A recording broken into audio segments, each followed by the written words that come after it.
దేవరకొండ నివాసి అయినటువంటి సురేంద్ర ఈ ఊరిలో సింపులమ్మ దేవర చేస్తున్నారు చాలా గ్రాండ్గా.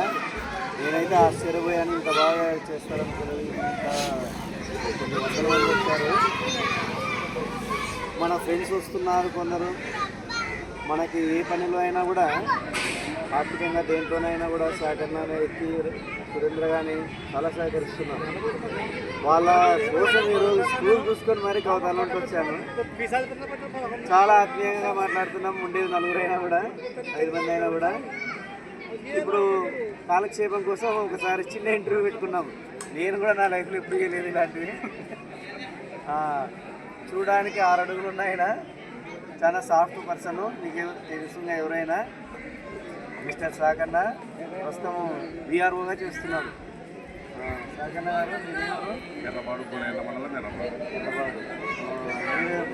ఎక్కడ చదువుకున్నారు? మీ విద్యాభ్యాసం అంతా అయిపోయిన తర్వాత అమరగుంట్లకి ఎప్పుడు పోయారు? 7th క్లాస్ 6th క్లాస్ కొడుకులో వెళ్ళాను.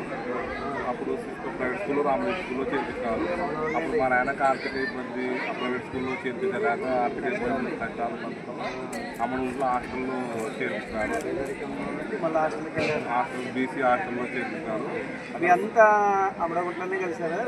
అమరగుంట్లో 7th 8th చదివినప్పుడు ఇక్కడ గుండ్లకొండ, జగదొడ్డి ఈ ఏరియా వాళ్ళంతా బీవీఎస్ నాయుడు, రాముడు, సురేంద్ర, బంగారు కృష్ణ, వీరచంద్రనారాయణ వ్యక్తి పక్కనే కదా గురుకుంట, బంగారు కృష్ణ, కూరగాయలు, రంగస్వామి, సురేంద్ర ఎంతో 10-15 మంది ఈ ఏరియా వాళ్ళము అమ్మడంలో పరిచయం ఏర్పడింది.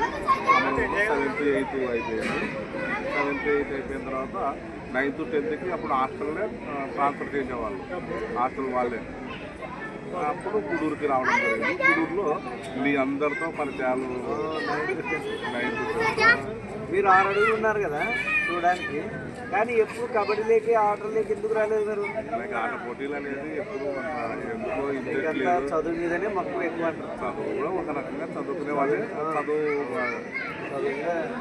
రాముడు సన్నగా ఉండేవాడు. నేను కూడా పక్కన ఉన్నాను. నా ఫోటో చూస్తే భయం అవుతుంది నాకే. కానీ రాముడు చక్కగా కబడ్డీకి వచ్చేవాడు. మీరు పోరాడి ఆడుతున్నా కబడ్డీ బాగా ఆడేవాళ్ళు. అంత బాగుంది. సరే 10th అయిపోయింది. తర్వాత ఇంటర్ ఎక్కడ చేశారు? ఇంటర్ ఓపెన్లో చేసినాను. ఓపెన్లో చేసినాను. ఇంటికాడే చేద్దాం చేసుకుంటా ఉంటూ సేద్యం చేసుకున్నారంటే మీరు వివాహం తొందరగా చేసుకుంటారు. అయితే చేసుకున్నా 21 సంవత్సరంలో చేసుకున్నా. నా వయసు 21. మన ఊర్లో కూడా నేను ఫస్ట్ చేసుకున్నాను. ఆడు కూడా ఉన్నాడుగా. వాడుగా వాడిని 17 వాడు అట్లా మాట్లాడతాడు. గురు వెంకటేశ్వరుడు. తర్వాత 2001 చేసుకున్నారా? 2005లో 2005లో చేసుకున్నారు. కారేళ్ళకి. మీ పిల్లలు? మా పిల్లలు ఒకరు ఇప్పుడు ఇంటర్ అయిపోయింది, బీటెక్ పోతారు. ఇంటర్ అయిపోయింది. 10th క్లాస్లో ఎన్ని వచ్చినాయి మార్క్స్ అప్పుడు? మా బాబుకి 2023లో 10th మా ఊరు స్కూల్లోనే హై స్కూల్లోనే చదివింది. 540 వచ్చాయి. మా స్కూల్ మా ఊర్లోనే రికార్డు గుర్తించావు అసలు. మంచిగా ఇప్పుడు 10th లో 931 వచ్చాయి. ఇంటర్లో 931. పాప బాగానే చదువుతుంది. పిల్లలు కనుక తల్లిదండ్రుల నుండి ఏదైనా సాధించడానికి మీరు ఒక మంచి ఉదాహరణ. మా భార్య కూడా చదువుకోలేదు. పొలాల వైపు చేస్తూ అలా ఉండడం వల్లనే చేరుడు వదలుగా ఉంటూ మిమ్మల్ని స్థాయికి వచ్చిన మంచి దృజ్ఞానం అయితే మరి తర్వాత మీరు ఫస్ట్ ఎప్పుడు జాయిన్ అయ్యారు జాబ్లో? నేను 2003లో సలారిగా జాయిన్ అయినాను. ఏ ఊర్లో? హైదరాబాదు. మా ఊళ్ళో సలారిగా చేశారు. 2003 నుంచి 2008 వరకు 5 ఏళ్ళు చేశాము. 2008లో ప్రమోషన్ వచ్చింది. Wow, congratulation. మేము కూడా అప్పుడే జాబ్ కొట్టాము. తెలియకుండా ఉన్నా కూడా సైమల్టేనియస్గా జరిగింది. ఇంత హైట్ ఉన్నారు కదా మీరు, ఎస్ఐ అట్లా పోవచ్చు కదా? ఏమో రెవెన్యూలోనే బాగుంటుంది. కొన్ని సేవలు చేయొచ్చు. రెవెన్యూలో బాగుంటుంది. సేవలు చేయొచ్చు. రెవెన్యూ బాగుంటుందనే కదా? లేదు అర్థం కదా? సేవ రైతులకి దాంట్లో ఉన్న ఇంట్రెస్ట్ వేరే ఉండదు రైతులకి. చూస్తుంటే మాకు అర్థమవుతుంది, చూడడానికి ఆకారం అంతా అవుతున్నారు కానీ మన కొత్త మంచి చేయాలనే తప్పనే కనిపిస్తుంది. ఇంకో విషయం, ఈ విషయంలో నేను వీఆర్ఓ అయిన తర్వాత అంటే కొంతమంది కొన్ని గ్రామాలు చేస్తారు. మీరు చేసిన గ్రామాలు గాజులు తిన్నారు అంటే అందరికి తెలుసు జిల్లాలో గాజులు తిన్న ఎక్కడ ఉన్నది. తర్వాత గాజుల తర్వాత ట్రాన్స్ఫర్ బనవాసి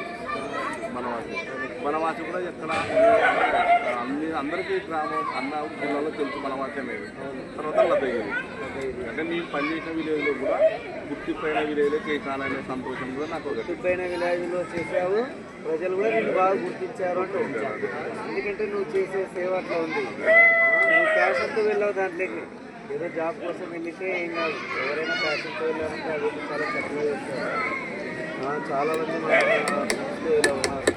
నేనైతే మిమ్మల్ని చూసి ఆ రోజు నేను స్టన్ అయ్యాను, ఎవరు ఇంత హైట్ ఉన్నాడు, ఈయన మాతో ఎప్పుడు చదువుతున్నాడు నేను అనుకుంటున్నాను. ఆ రోజు నా కొడుకు వచ్చినాను సేమ్ అలా ఉండేవాడిని. అంటే మా ఒడుగు